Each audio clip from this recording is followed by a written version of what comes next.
Okay, I am in a better mood, not feeling so defeated, which was ridiculous because we're making progress. But here is where we are on May 22nd, Thursday.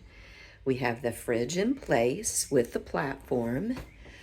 Corey has put the sink back in so he can figure out the walls and the door. And the bunk is in.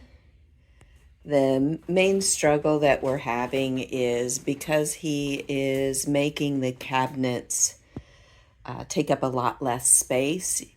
Even though they're stronger, they take up less space, which means all of the theming that I had done in the beginning of this on the original cabinets, most likely most of the cabinets aren't going to be the same size. So we're going to have to get creative. A lot is changing on a daily basis now that structure is going back in.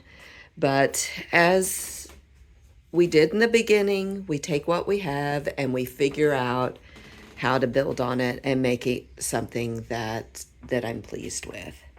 So yeah, May 22nd, and I'm getting really excited because he's got one full wall in and he is starting on the door. And the bathroom isn't changing a considerable amount, but a little bit. There's going to be a little bit more room.